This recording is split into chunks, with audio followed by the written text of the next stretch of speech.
love that fuzz. Hello and welcome to Fender Play Live. I'm your host, Eugene Edwards, coming to you live from Los Angeles. Today we're going to try something new. We're going to do a deep dive into a classic song that you can learn on Fender Play, and we're going to look at what makes this song tick. And we thought we'd kick this off with an all-time rock classic, I Can't Get No Satisfaction by the Rolling Stones. You've all heard the song, but hopefully after today, you'll be hearing it in an entirely new way. So grab your guitar or your bass and get ready to dig in. And helping me out today is our trusted friend and confidant, no stranger to Fender Play Live, Mr. Dylan Caligiuri. Oh, Dylan. Hey, hello, America. Hello, and world. Hello, world. Hello. You're going global on me. I'm going global. What guitar do you have there today? So this is an American performer, and it's in vintage white. I'll give you a little fuzz-tastic version of it. Let's see.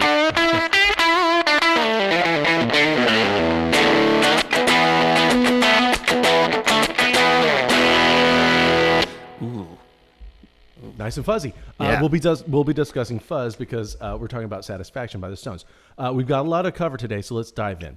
I Can't Get No Satisfaction by Rolling Stones. Iconic rock song that for most of us seems to have always been there, but this record was an alarming piece of work in 1965 when it was released. It was the Rolling Stones' first #1 hit in the U.S., displacing Sugar Pie Honey Bunch by the Four Tops, which you can also go learn on Fender Play. And to this day, no Stones concert's complete without it. So this is a great song to dive into. We also want to hear from you and hear your thoughts on today's topic, so start dropping any questions or thoughts in the comments. We'll make sure to get to them. Let's kick things off the way the Stones kick things off, the riff. Dylan, can you demo that riff for us, please? Be my pleasure. Yes, of course.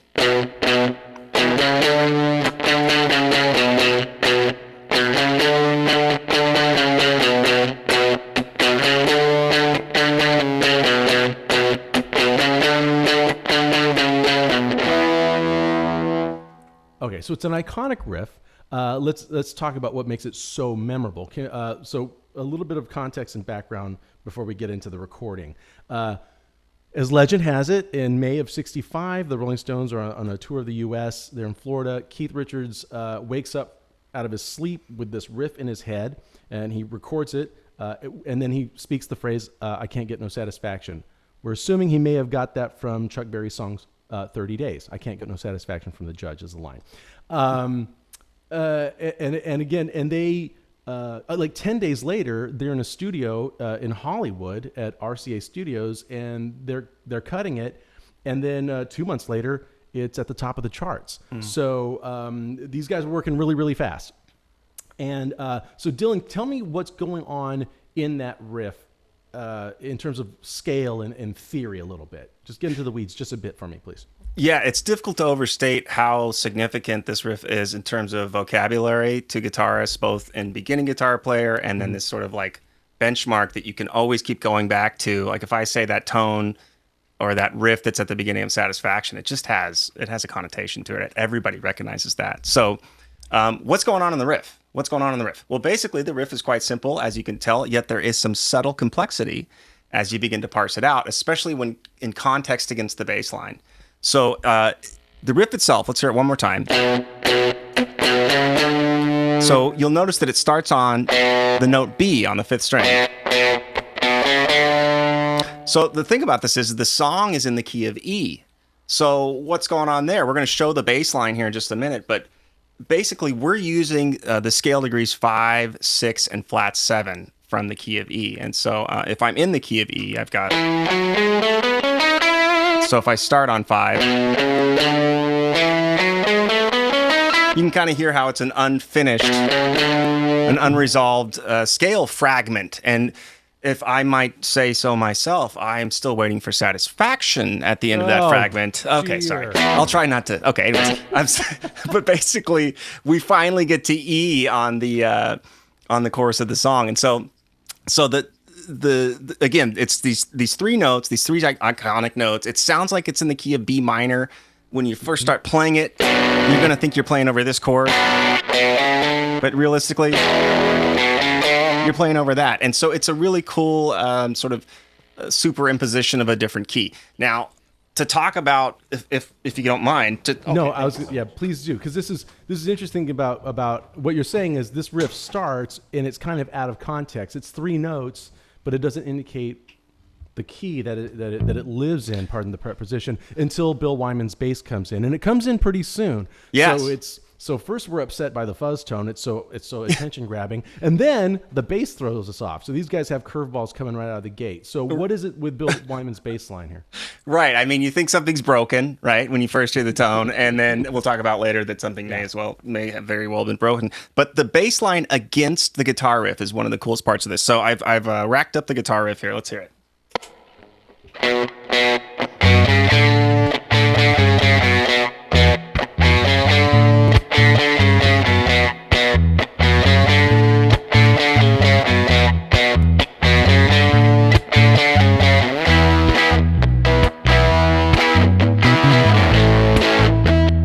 So you can kind of hear that it finally begins to resolve when we get to the chorus there. So it's like you're waiting and you're waiting and you're waiting, and there's tension there that it may be subconscious. See, you can't even get away from it. It may be subconscious, but actually there really is a lot of tension going on. We have a minor third and a major key. We have all this cool stuff. The bass line itself, which I'm playing, by the way, on this fabulous JMJ bass. I don't know if you guys...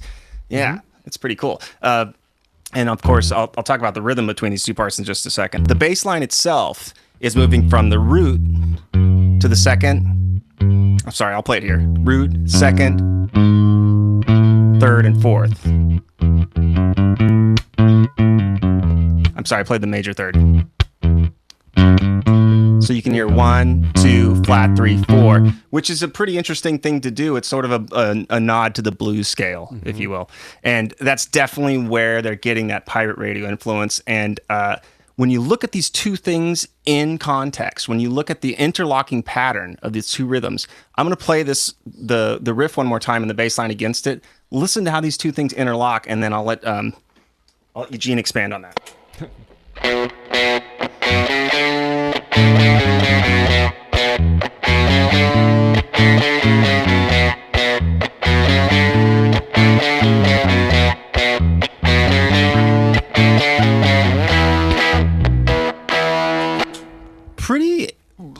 Pretty complex syncopation that's going on between the two of those, right, Eugene? Yeah, the syncopation is working, and also, like I said, both instruments are just playing one note at a time, but what they're playing in parallel creates this really interesting harmony.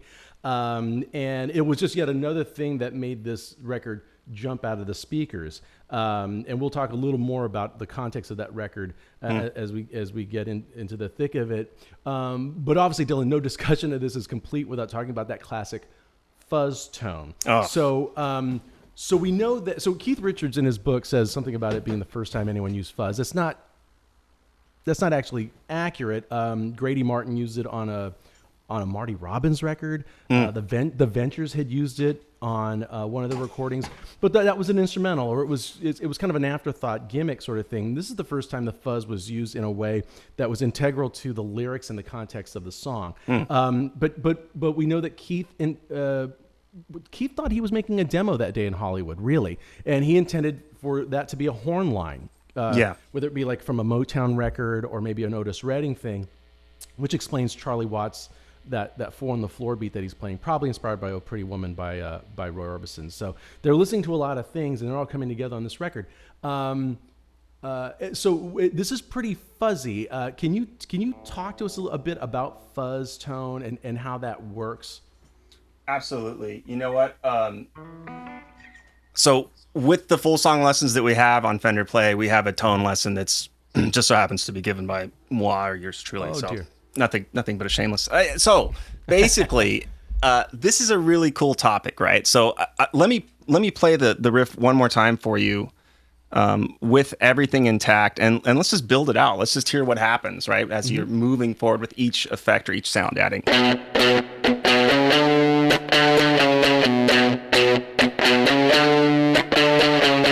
Okay, so it basically sounds like somebody cut holes in the speaker, and interestingly enough, if you listen, you really got me going. They really did cut holes in the speaker, and it sounds broken. And that's really kind of the main attribute of fuzz in many ways, is this thing is fuzzed up, right? And so when you're looking at different types of distortion and different types of gain, there's 3 main categories that people refer to a lot. One would be distortion itself, which is sort of the umbrella term. then you have fuzz, and then you have overdrive, right? And there's other terms that people use, but basically this is the terminology that you're going to see the most. And to give you an idea of what overdrive sounds like, I'll play the same riff, but with an overdrive distortion tone.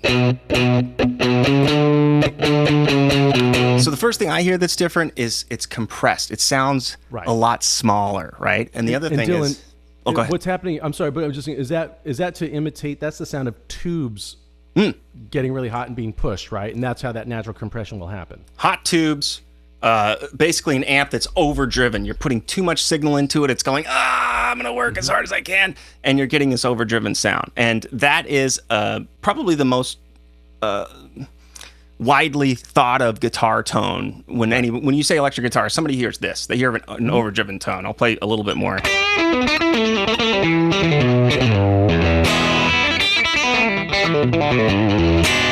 So it's that and expansions on it is what you've heard people do a million times on guitar, right? So as you build that out further, you start to get to really to distortion, which is just basically an expansion on that. There are many ways to distort a signal. If you think of a signal itself in terms of science, you see what's called a sine wave, right? Or a single note itself and its undulation that's happening. And we're turning those very smooth sines into squares. Okay. And we're adding that's what's happening to make the fuzz happen. So in this song, sorry, but just as we hear it on this record, how do we build out a tone that sounds like Keith Richards' tone on Satisfaction? Absolutely. So when we're building out the tone of this song, the basic idea here is that you need a classic guitar sound. So great classic guitar, like a Tele, is a great idea. I'm going to use the Fender, our Fender app, which you can download presets to your amplifier. So in this case, GTX 50. I think you've got a GTX 100 at home. In the app, we have Satisfaction Dirty 1, and we have Satisfaction Clean as well, and they both correspond with you learning the song. So I've got the amp itself, which is the 65 Twin. So we'll hear that without any effects on it whatsoever.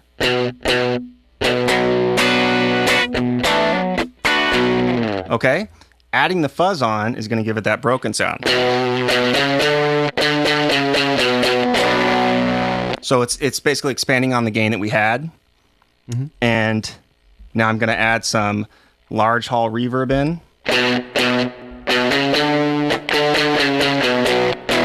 Does that make sense? So it does. That's the build out. That's how you do it. And at the top here, what I had going on is I had made a loop with an acoustic, just making it going through. And I started with the Satisfaction Clean preset, but I put a large room reverb on there as well to imitate that kind of plate reverb that they most likely had at the RCA studios where the Stones recorded it. So you can always change your reverbs according to the song. And then I have the Big Fuzz stomp box, and I put it at the beginning of my chain. Otherwise, if you put it at the end, it will really amplify the reverb. Right. So it's a little bit of a signal chain trick there. So that's how you get.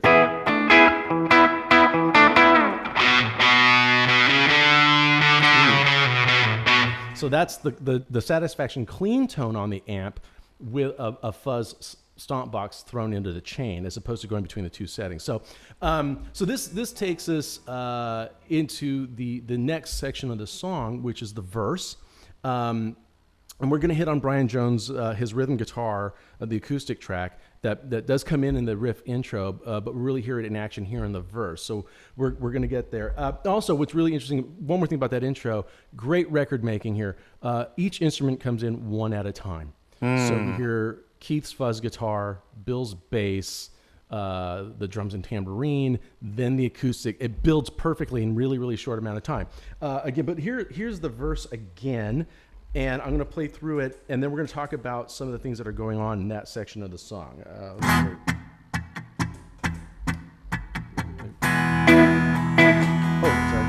This is the chorus, actually. We're calling the chorus, by the way. I'm going to let this play through. This part is where Keith's singing kind of quiet, or Mick's singing rather quietly, and then they're going to ramp up the dynamics to the part where he yells, "I can't get no satisfaction," and that's officially where the verse begins.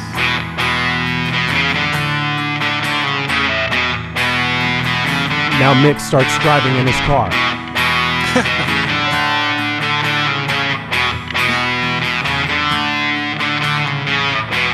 And we hear that Keith plays that fuzzy horn line. And now we're at the hey, hey, hey part, right? Hey. And we're... That's what I'd say. Yeah. Probably a Ray Charles reference with that. What I'd say mentioned there. So what's going on here in that verse is that clean guitar part that we hear is Keith maybe switching to his neck pickup. It sound to my ears, and he's playing these really lovely little R&B lines, like he's kind of a syncopated.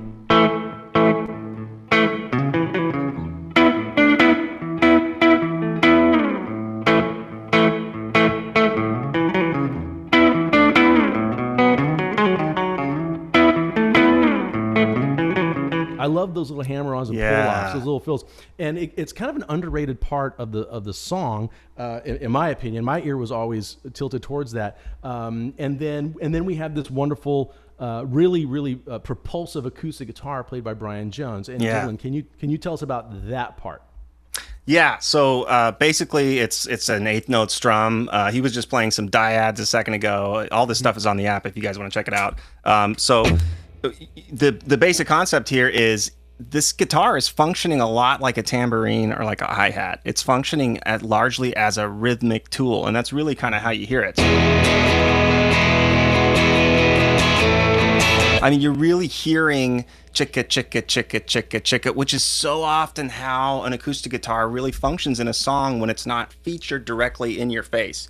Mm-hmm. And so this is why it's so paramount to really be paying attention to your metric, your ability to just play in time and kind of turn into a human metronome, because if you've ever had somebody play a tambourine out of time next to you, it's a jarring experience. It really is. It's disturbing. Yeah. They're actually they're committing tambourine at that point. Yeah, they're committing tambourine. Not even playing. Yeah, we know what happens when you commit cowbell, so we don't want to know. You don't want to talk about. Yeah, notoriously. So it's not easy to do this perfectly, and it takes a lot of practice. But it's a good rhythm exercise for switching between open chords. In this case, obviously we got the E, A, and D, and you can learn this on the Fender Play side. We have the whole song as a lesson, and then it's broken down in various parts. So there's a specific part with the acoustic rhythm part.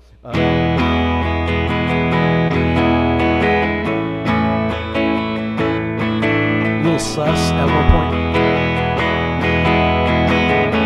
And this pattern here in the strum hand is a very common pattern, and for a reason, because it really holds everything together. We talked about everything's playing a different rhythm around really this and Charlie's drums, which is really just quarter notes on kick and snare, and with some eighth notes on the hi-hat. Go ahead. This is in different types of Latin music they call it the clave, which means the key. This is the key. This is the key. If this gets off, the ship is going to start to jilt and we're in trouble. So it really is it's paramount that acoustic guitar is in time and it's holding everything together. And as you listen to it, feel how you temporally get located on that. And so when you're trying to play it, go for the same thing.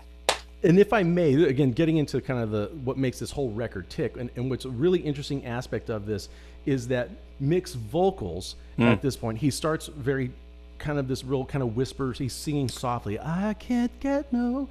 And then when he gets the, and I try. Now remember, Keith is on his clean tone.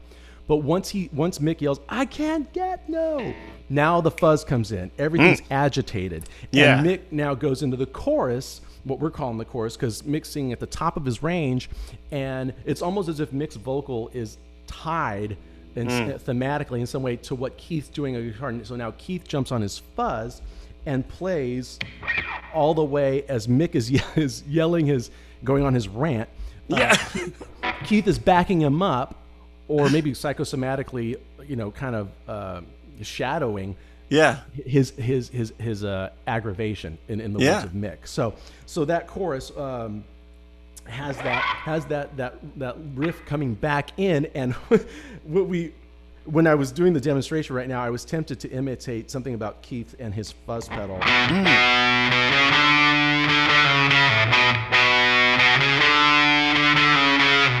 So you've got that. The record starts with that, the fuzz tone, fine.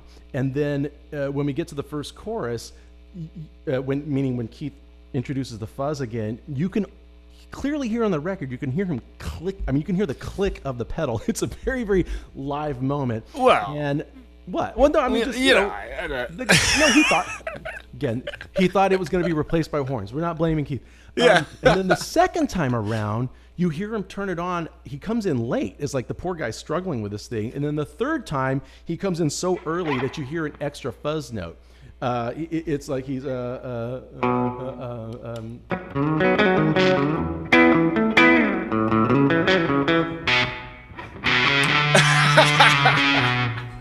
honestly, after this episode, everybody go listen to the Rolling Stones recording, and you'll hear every time. You can't miss it, and you really feel for this kid, you know. But and by the way, this fuzz tone that been talking about, I forgot to mention, it is very fuzzy. I mean, I imagine they got that pedal, they ran around the corner probably and got it.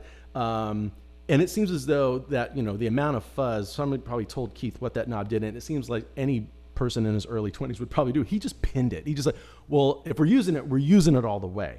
So remember, if you're matching tone and building out your tone, and you get to a fuzz tone you like, go ahead and max it out. Go to 11. That out. Go ahead and go to, find 11.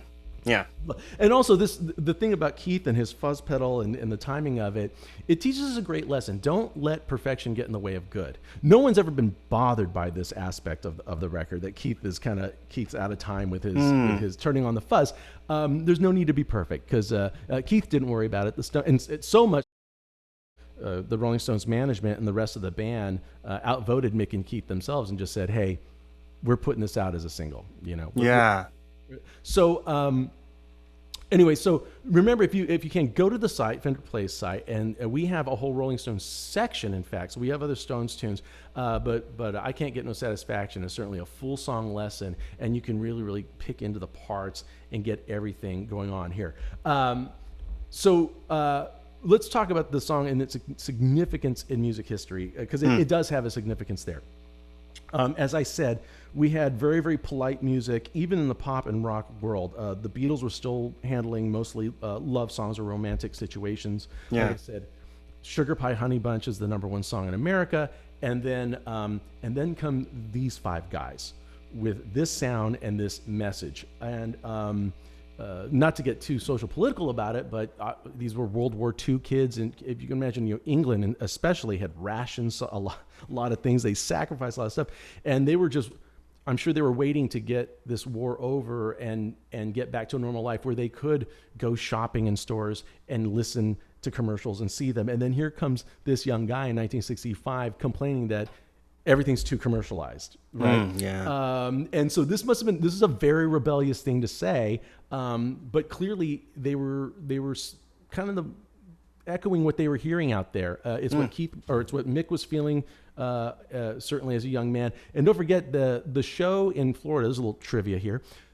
The night that Keith wrote this riff, they were in Florida, and the concert they had performed that night was cut short because the kids pretty much, there was a riot. I mean, they just had to cut the whole thing short. So there was an energy going on out there, and these guys kind of captured that lightning in a bottle, so to speak. Dylan, we have a question from the audience.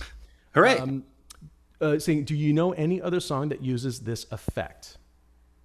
Oh gosh. Well, a great example would be, if you want the El Natural version, would be You Really Got Me by the Kinks. Tons of punk rock examples. Sonic Youth. Oh, God. Right, well, the fact of the matter is sorry to interrupt, but is that as an effect, as a pedal, the fuzz pedals came before gain and distortion pedals did. So you're hearing Jimi Hendrix use it all the time on those first records. You're hearing Jimmy Page use a fuzz pedal.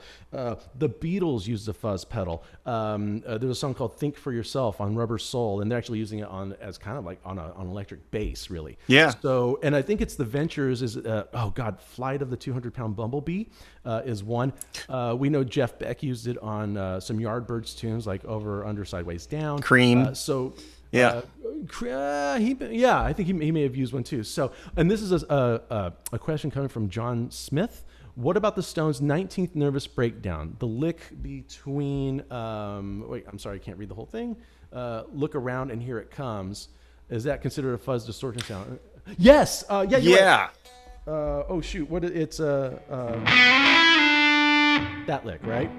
That's the one you're talking about. Am I allowed to play the whole song? It's in the same key. But yeah, you're right. A good call there, John. You're right. He does use it again, which is rare because Keith is not known for using a lot of effects. Notoriously, even all these years that they've done Satisfaction on tour, at least even the late 60s, he eschews the fuzz pedal overall. But yes, John, you're right. That is absolutely a great example of the fuzz distortion sound on another Stones record, 19th Nervous Breakdown. Great call. Geez, I feel like I have so much trivia about this record in my head, and I don't even know if I should get to all of it, but really excited to talk about a song, just kind of stop everything and take a look at one record and find out all the things about it. And I certainly love kind of looking into the weeds of this thing. And it's nice to take a song that's always been there and then kind of, I don't know, open it up a little bit. It's good. Totally. It's good to do this sort of homework. Absolutely. Any final thoughts on this Dylan, as you listen to this? Well, I think, reaching on 2 points that you talked about. One is the escapism idea. So at this point in time, as you put it, in Europe, people want to get as far away from World War II, ergo classical music, as possible, and they want escapism. And electronic music eventually comes out of this, and a lot of things. And as a culture, if we understand kids' music today, if maybe you don't understand it, you don't like it, escapism is a thing in music, and it always has been. And I just really appreciate that idea of like this existentialism that you can take place in music. And also the thing you talked about with, and I try. It's tone painting, right? They're painting with music. They're getting intense, and they're showing you through humanities how you can use a guitar or use these other instruments to reflect the way that you feel internally. So it's making the existential match the inside, the external match the internal. And I just think that's awesome. I think if I can translate that for most people, I think what Dylan is saying, as the words get more agitated, so does his voice and the instruments. And so they're actually, the music is living out the message of the song. Also, kudos to Mick, because I think this is like a one-take vocal thing from what I understand. And at the very end, on the fade out, he takes a really good lesson from R&B, and he's ramping up his ad libs. It's a beautiful, just it's the go to church thing at the end. Yeah, it's awesome. Yeah. And great note to Jack Nietzsche, who was a great engineer, songwriter, composer, who's playing tambourine on that, and also plays piano, which we don't hear until the mid '80s when we get a German-Japanese remix, which we now hear on the radio most of the time. You guys are getting a true look at Eugene right now, because this is what it's like just eating lunch with Eugene. He has an encyclopedic knowledge of everything music and classic rock in LA and more. But you're getting a look, so just savor it. Okay. Everyone now has a very specific reason of knowing why I'm intolerable. Now, let's get to the homework. Okay, for any of you new viewers, we like to assign some things to work on throughout the week based on this episode. And I think this week we have it's a very fun topic, obviously, for homework, considering it's learning some Rolling Stones. So, Dylan, what do we have for the beginners? So if you're a beginner, just go for this intro riff. I mean, it's a 2-lesson or 2-minute or 3-minute lesson on Fender Play. And May I? Please. I'd probably turn my guitar up.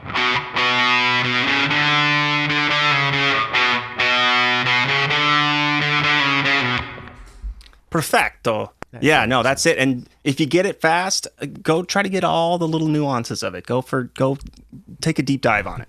Like come in late, come in early. Okay, for the intermediate, we want you to play the acoustic guitar rhythm at tempo to a click. Now, don't forget, in the app, you can also we have drums and other rhythm or percussion sounds, as Jensen mentioned last week. So if you like that, sure. And that's a classic rhythm pattern.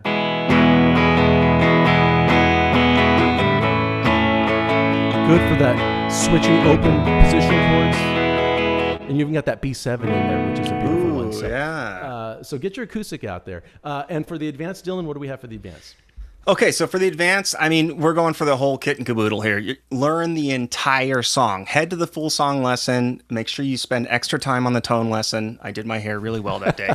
and learn the whole thing. And when I mean learn the whole thing, it's really cool to deep dive in these. A lot of people talk about how does this person play like that, or how does this band sound like this live? They go deep. They go all the way. They really dig in, and it's actually kind of a great way to escape and just be involved in one thing for a minute. And it's a really fun experience. Very good. And by the one more thing about the tone building, because I was always, we don't know for sure because Keith hasn't never specified, meaning he may not remember exactly what guitar he used on this, but we do know on that tour he had a solid body double humbucker guitar. He had a semi hollow body guitar with P90s. I personally think he was going with humbuckers, and that's why I'm using this Tele Deluxe for today's episode, because you can go to that really fat rhythm. But when it comes to the fuzz line, you can go back to your bridge, and it's just a lot of output on humbuckers. So anyway, that's one more thing. So let's get to the gear giveaway. Okay. Yeah. Well, thank you, Eugene. So for anybody that has not seen the show before, thank you for being here.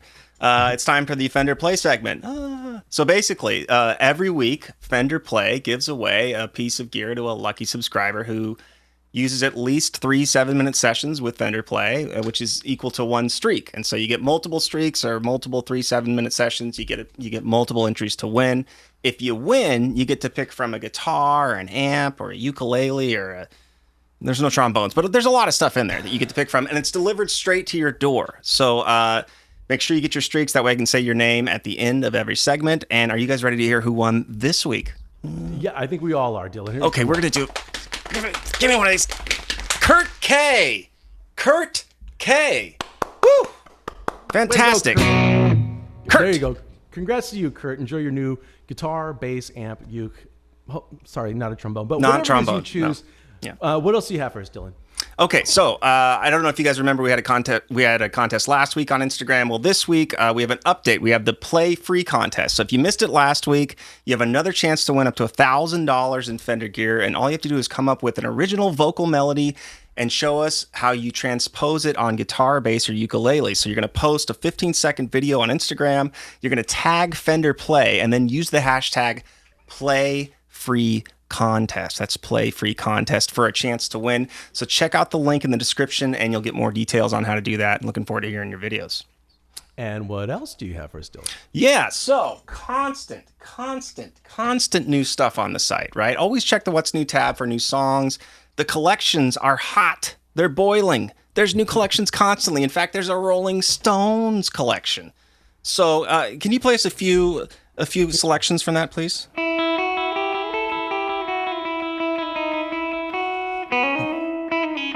It's one of these. Yeah, Paint It Black. No, so there's a lot of different Stones tunes in there. We've also got Shimmy Shimmy Cocoa Pop. So if you wanted to be very time appropriate, you could learn that one and then kick it right off the charts and do a Satisfaction right afterwards. So that's it. Tons of new stuff on the site. Make sure you keep checking it out. Beautiful. Now, thank you, Dylan. If you have more questions for Dylan, you can find him in the Fender Play community on Facebook. And also, if you guys enjoyed this type of episode, then please let us know in the comments. And if you have a favorite song on Fender Play that you'd like to see, let us know. We love doing this. We love digging into these things. We love kind of like analyzing stuff and sharing what we've learned. And of course, maybe you'll learn something as well. So I've really had a lot of fun with this. I'm really looking forward to this. I'd love to do it again. Dylan, do you have anything to plug? I mean, we usually ask a guest, but you're technically my guest today. Well, I do have one thing, but I'd like to thank our producer, Perry, and our incredible stage manager, Derek. And then I want to thank all the people that helped write it, Jennifer, all the people that helped moderate it, Ozzy, Barrett. Forget people. Gosh darn it. No, okay, well, we never give these guys a shout out. So these people are integral, and most importantly, I want to thank everybody that watches the show and everybody that's a member and goes on the community, because you guys are incredible. I mean, we couldn't do this without you. It's amazing that we've gotten to do this so long, and especially even into this safer at home period of time. And it's just such a joy to be able to come in front of you guys every week, and I really look forward to it, and I know Eugene does too, and I know our whole crew does. So you are my shout out, but I do have one other tiny little shout out. I think Eugene may have released an album recently. Is that? I did. Oh, This is true. It's out now. I recorded it years ago. I feel like now's the time to put it out. It's called A Week of Sundays. Thank you for mentioning it. Just look up my social media feeds, Eugene Edwards 25 on Instagram and Twitter, or find me on Facebook. But it's on Spotify, it's on iTunes, Amazon, all the usual places in digital format, called Eugene Edwards, A Week of Sundays. Thank you so much, Dylan, for mentioning us. Now, normally we go on a G chord, but Dylan, I'm going to cut you out of this. I'm going to play through my loop here. So everybody, keep safe, keep practicing, and we'll see you next time.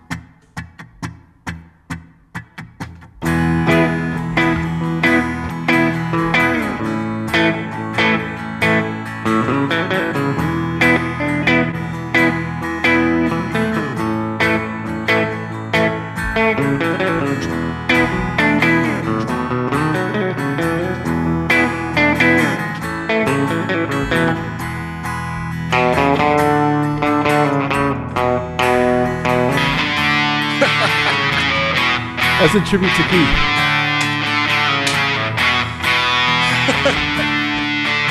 Congratulations, Kurt. Congratulations, Kurt. Thank you, Dylan. Thank you, Eugene. Dylan, here, big E chord.